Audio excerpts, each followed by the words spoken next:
everyone. I'm Dan Albers, and welcome to KeepOurRedskins.com. And I'm joined with Andre Billeaudeaux. And Andre, thank you so much for joining us today. Well, good morning, Dan. No problem. Happy to help out where we can. Just for all the people in Anderson Township and everybody that's listening to this, can you just give a little bit of your background and where you live? Sure. I'm retired, 30 years in the military. I was a writer, a strategist, amongst other things. But one issue that I fell into pretty aggressively was Native American policy interaction and issues. As a U.S. Coast Guard, we often work directly with reservation governments for fishing and search and rescue and maritime pollution and that kind of thing. So, throughout my 30 years, I got to know Native American tribes and Native American leaders. And in the 90s and into the 2000s, we actually worked in changing our region's official military logo to include Native American iconography to show respect and understanding of history of the region's tribes that we work with. And so the issue of identity, history, the fear of many leaders that I spoke with, the fear that they had that most Americans didn't know enough or were ignorant of their history and traditions, and that's the kind of issue that Anderson's embroiled in right now. When I was transferred to Washington, D.C. to work in our headquarters, when I transferred, my last military unit gave my whole family Redskin hats, NFL Redskin hats. This was in 2010. Wow. Everything was fine in the D.C. region until about 2012.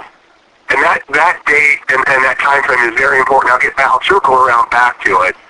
But my son was challenged at his middle school in 2012 as to the nature of his hat. And to be honest with you, I hadn't looked into the Redskins history, culture, traditions, and what the basis of the Redskins was. So I told my son, maybe it is offensive, maybe we shouldn't wear your hat. Let me look into it. And, as a researcher professionally and as a writer, I started doing a deep dive into the nature of Redskinism, Redskin tribes, Redskin warriors, and where it all came from.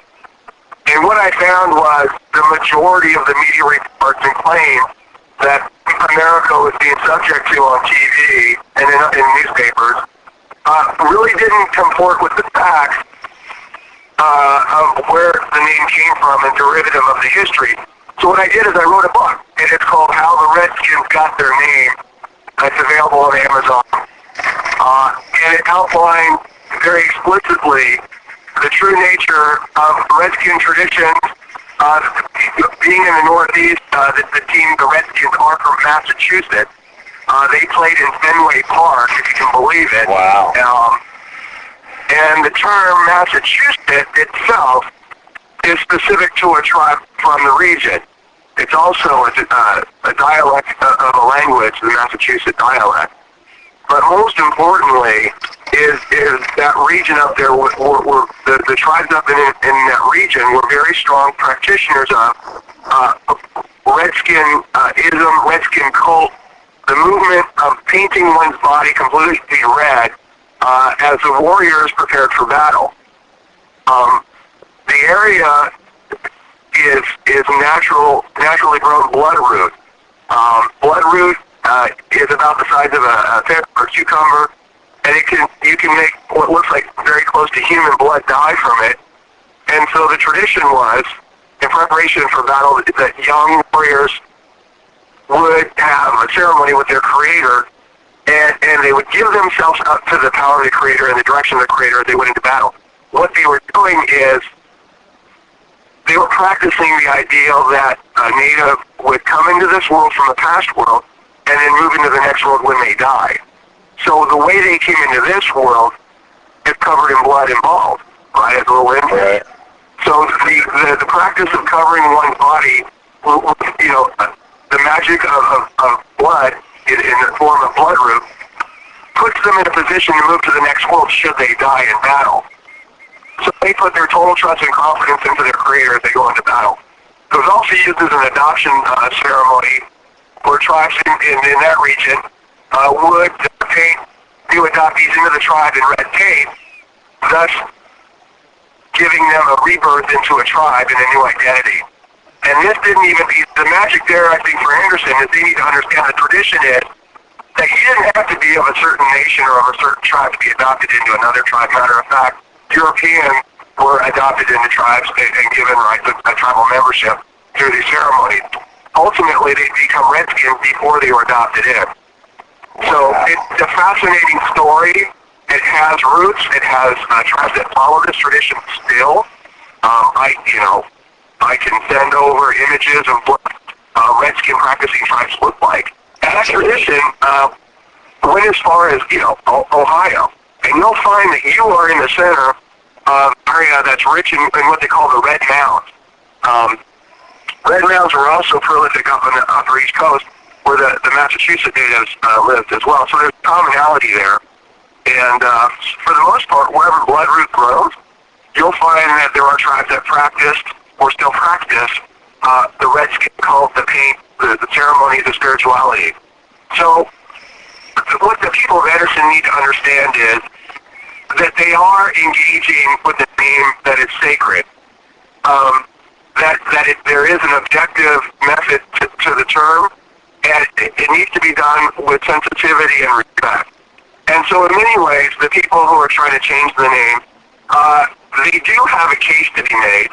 And as I understand, Anderson got rid of their mascot in 2003.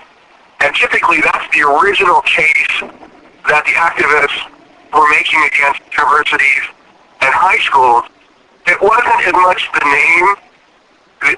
The original issue was as not much as the name. It was the presentation of Native American culture via dance or song by somebody who wasn't educated in that specific dance or song or wasn't, part of a native tribe.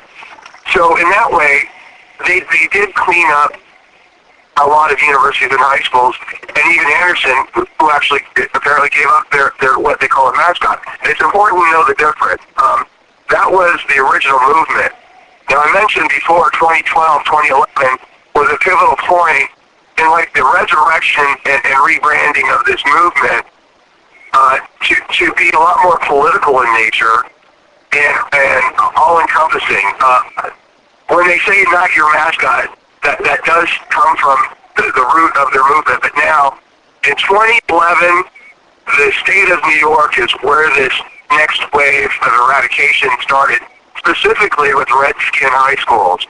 I can provide your listeners with a timeline, but back in 2011, the governor of New York was playing with the idea of eliminating the native gambling consortium in New York, eliminating their monopoly. Up to that point, they were allowed to have the only gambling in the state of New York, and it was their lifeblood, and they've been doing it for quite some time. And they started protesting the governor's initiative all the way through 2011, 2012. Ultimately, the natives lost. Wow. And during this time is in kind of a quid pro quo, as far as intellectual rights, what we see is that the native gambling leadership started both making trips to the White House to try and block New York's governor from doing what he did, but also they started attacking non-native high schools that had the name Redskins. At the same time, they were going after the NFL Redskins, and it's an amazing confluence of politics, attacks, background issues, money, and I can get into some of that a little bit later about the money angle, but you'll note in the timeline that I will send you, the first victims of an all-out attack on the Redskin high school, and I say a holistic attack, not just change the mascot or clean up the image, it is get rid of it. Right. It cycles around New York, and the primary activist back then, and probably still very active today, is Ray Halbritter, Mr. Ray Halbritter. Ultimately the nemesis of the NFL, and ultimately the backer of much of what we see as I'll politely call it a roadshow, a group, an organized group that goes around from high school to high school. And we face these same people all the time. I say we. By the way, I'm the executive director of the Native American Guardians Association, based originally on my book, and I was contacted by Native leaders around the country to take part. So what we try to do is, in many ways, we parallel their goals. We're trying to work towards a respectful understanding and a deeper, richer historical knowledge of American to understand what Native nations regionally and nationally want. We believe that the best way to do this is to make high schools that still have a Native theme to become centers of excellence to a point that if you graduate from one of these schools, let's say the Anderson High Redskin Warriors High School, that when you graduate, you'll be able to speak about the Native American issues that are contemporary in the United States based on a deeper historical knowledge and some kind of even activism to support the regional tribes. It's a win-win solution. Absolutely. What this is doing is looking for a win-lose solution, which isn't really a solution at all, because what happens is, in the schools that we don't save, it really devastates the community and leaves behind, just a trail of ashes in their wake. Everything gets burnt down as far as tradition, history, community cohesiveness that you all have built up over the last 80 years. And it comes crashing down when a very small fraction of Native America comes calling and looks for radical change, and they try and do it in a hurry before people understand what's going on. But when they are done, they move on, and what we see is typically communities break up into a 95-5 or a 90-10 split, in which, and it really reflects the overall Native American split as well, as far as understanding and supporting the name or wanting to eradicate it based on some semblance of historical grievances, but more importantly, a lack of knowledge and understanding about the goals and ambition of the change group and the long-term consequences of complete and total eradication of Native American symbols, names, and icons at high school. That has a long-term detrimental effect as far as non-natives learning and appreciating and understanding what we in America need to hold true, and that is the history and traditions and culture of Native America. Once that's gone, this is the complete riddance of the names. Even braves, warriors, chieftains, you name it, they're all on the hit list. So ultimately, if you look at the written goals and objectives of the Not Your Mascot group, they're tied in with what's called the movement of decolonization.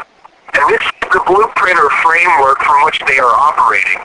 And if your listeners go to Unsettling America at wordpress.org, Unsettling America, and then go to the About tab, you'll see laid out what exactly their priorities are and what their belief system is.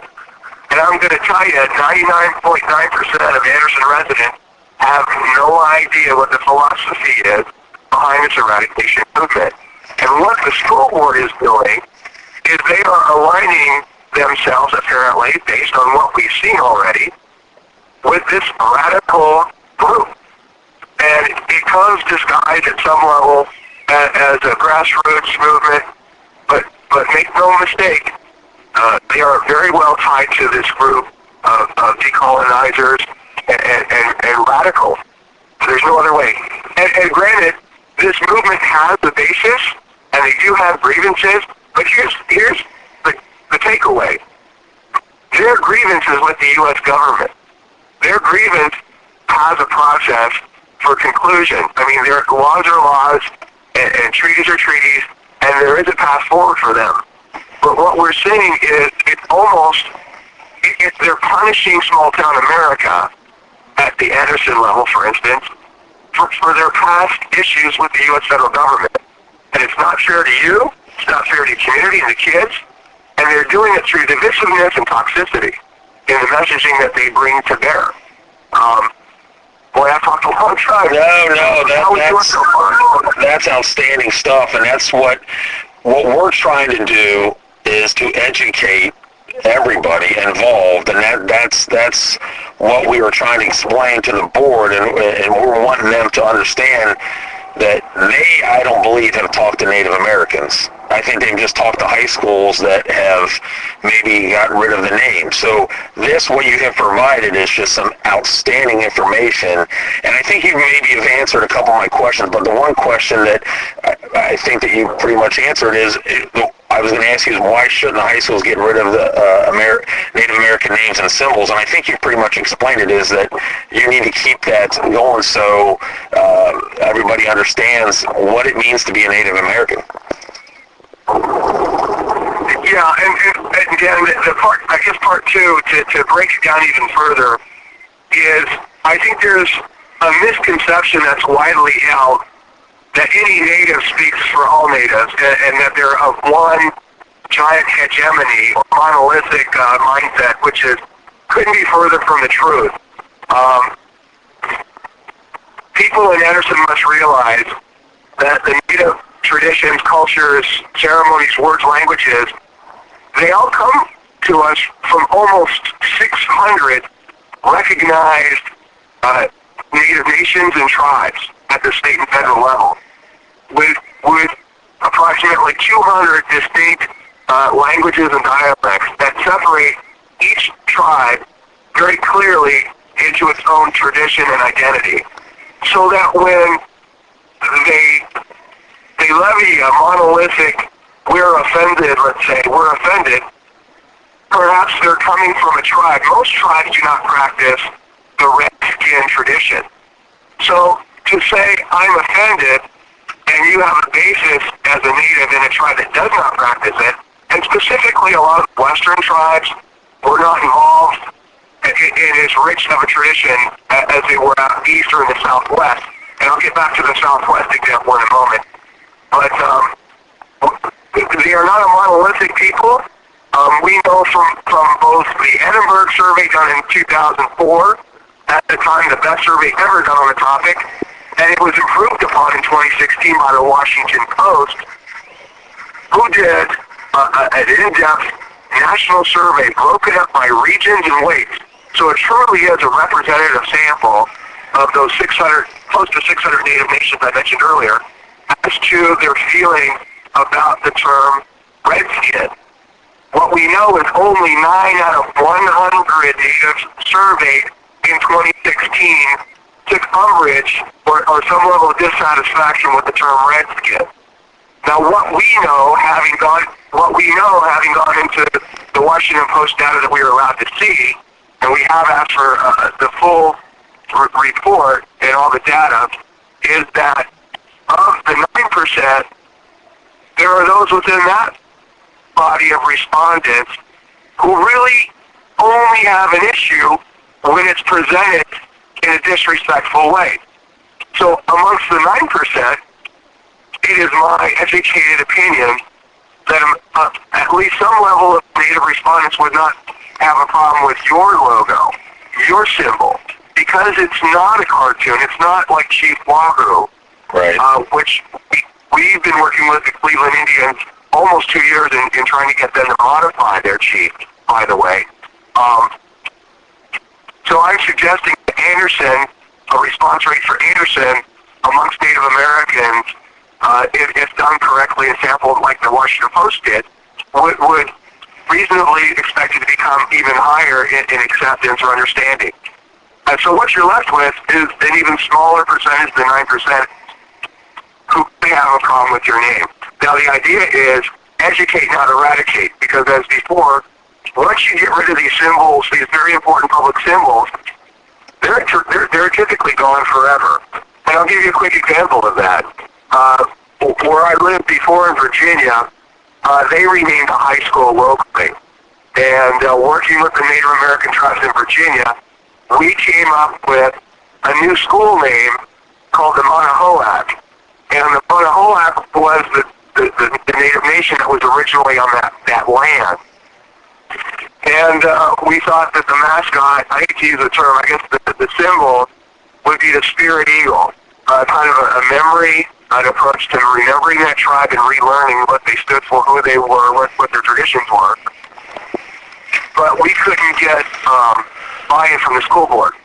And so we're not only trying to bolster the names that are in place, and sometimes that means modification, and we have done quite a bit of work to get schools to change certain aspects. So again, we do parallel the change groups idea that it should all be respectful at the end of the day. How we get there and what we do at the end of the day is a little bit different, but they would not accept that, and ultimately the Native American high school name was pushed out of consideration. Wow. So even getting Native American high school and iconography and names back is seemingly almost impossible because people are afraid that they're on the wrong side of, let's say, the term racism. A lot of the folks who fight to keep the name are called racist. And if you look at when they talk about definitions, they wrap around the Redskin definition. But if you look at the term of racism, at its core is a belief that your race or a race is better, a superior race than another, and the mindset is, that they are superior. So that said, it does not make sense at this point. Intellectual backflips play that term. Why would a town in Ohio, rich in Redskin history, surrounded by red mounds, where the Miami, for instance, participated in the Redskin traditions, why would a town who honored the Redskin warrior in the 1930s, a time when most Americans were scraping for work or food, and they wanted a heroic thought, a heroic symbol, a heroic history. They were looking for, the Americans at the time were looking for a positive outcome, a fighter, a group of warriors, here we are, who never gave up, fought back, and survived. Why not the Redskin, right? Which is short for Redskin Warrior. It's an appropriate name. It was done in honor and respect, and anybody who has a sense of history can see that. There's direct ties to Ohio and your neck of the woods to give it validity. So when they say racist, I don't think they understand the term. I don't think they understand the definition. I think it's racist to get rid of it. It's racist because they're assuming that a group of non-natives can't hold up in high esteem the cultural emblem of another race. And it's proven in Anderson where there's not even a complaint. Right. I've asked the question, there is no formal civil rights complaint, which is sometimes the case. And I'll tell you this, the same individual who brought the case against your school failed at the last high school they tried this in Pennsylvania. And this was a school called the Redskins where this activist family member went to, a student. And when they leveled the same racist challenge to the school to change their name, it turns out that they were claiming that there was racism in the school. And their example was that this person's son had been sent racist texts and tweets and this kind of thing. Well, the school board didn't just bend over and give up. They did an investigation, and what they came up with was that the activist was part of a self-serving event that they were doing it, the kids were doing it, starting it, that it was the kids. Wow. That the kids were engaging in this kind of subterfuge. And when they found that out and they brought it up, the case was dropped immediately. Immediately. Wow. And this is the kind of tactic that's being used. So the school there, as a Redskin high school and the feeder elementary schools, have a year-by-year, step-by-step program of field trips, guest speakers, the Native American reporting, where kids get specific tribes assigned to them, and they do reports. And as they go through high school, their engagement is more complex and more deep. They too, like in Ohio, have nearby mounds, and they make visits. And it's amazing. They even have a large cast bronze statue in their foyer where you can kind of see a tribal representative as you walk into the school. And that's kind of the model or the level of commitment that NAGA would hope to inspire or get in us helping schools with this kind of attack. Like I said, ultimately, this will impact thousands of families across the United States, that if those who have Native American-themed high schools would raise the bar, raise the education level, get away from the limits of Common Core, and engage local tribes to do cultural exchanges. Matter of fact, museums will typically support displays at the school's libraries of regional tribal relics and other examples that give the kids the three-dimensional understanding of the land they live on, where it came from. That is just some outstanding stuff. Everything that you've said today is exactly the information, that we wanted and what we need to hear, and we really appreciate that. And I guess one last thing we can wrap this up real quick is that what if you were in front of that board, if you were to be in front of that board, let's say today, what would be one thing that you would want to say to them? They better get it right and slow down. There's no reason to make a rush decision. They've not listened to the 91% of natives for the Washington Post poll, who typically take no umbrage with the name. They've not contacted Redskin high schools that have saved their name having been attacked. They've not sampled and engaged the students. There's not been a fair and balanced debate. Matter of fact, tribal council standard is that if one side of a debate is not presented at tribal council, the lead chief will assign someone to represent their side in discussion. And it is part of true democracy. And let me leave you with this quick thought. The U.S. Constitution is modeled in large part based on Native American law, based on Native American tradition.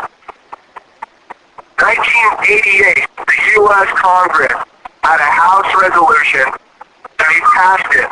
And it recognizes the fact that the U.S. Constitution owes a debt of gratitude to the Iroquois Confederacy. And I recommend everybody in Anderson look that up. That our body of laws and theory that moves us as Americans actually comes to us from a bottom-up governance system of Native American tradition, not European. The most beautiful part of that tradition, they call it the Great Law of Peace, as their idealistic representation of their law. And as I alluded to before, is that the tradition of bringing somebody into a tribe via Redskin tradition is in fact embodied in the Great Law of Peace, that the Iroquois Confederacy would allow any other nation to become part of the Iroquois Confederacy if they learned, understood, and followed the rules of the Great Law of Peace, essentially as represented by the U.S. Constitution. And the Constitution takes that on. Essentially, you can be an American once you learn, test out on the Constitution, and take the amount of time and effort to become a citizen. That is representative and emblematic of Native American tradition. And by virtue of that, we are a Native American hybrid. If you are an American citizen and you know and follow the Constitution, that is almost exactly the same as learning the Great Law of Peace and coming into being under the Iroquois Confederacy. And these are beautiful, wonderful concepts that your school board is about to jettison. And what are you going to name yourself next? What possible name can beat that? Yeah. So it's a travesty, and it's terrible to see a rush to conclusion, a rush to decision, and so much virtue signaling that it's actually turning into virtue bigotry, and that your school has no idea what they're doing. Well, Andre, that is just awesome stuff. And real quick, where can some of the people in Anderson go to get this book? I think you said it was, what was it about the Redskins? You brought up earlier in the interview about how the Redskins had their name. Is that what it was? Yeah, how the Redskins got their name. I think you can find it at Amazon. Redskinsname.com is the website. So we've got a couple videos up there and tutorials. But again, I'll say this, treat the change people with respect. They do have grievances, but their grievances are with the United States government, not the town of Anderson. You've done a good job there. We can make you better. Well, Andre, I really, really appreciate you taking the time. It's been awesome to talk to you, and hopefully when I talk to you again, I'll let you know that Anderson has decided to keep their name, and everything that you've provided to us is going to be a great educational tool for everybody in Anderson Township, and hopefully the board will watch this and they'll understand exactly what Native Americans are feeling and thinking, and I really appreciate your time today. You bet. Thank you very much. Thanks, Andre.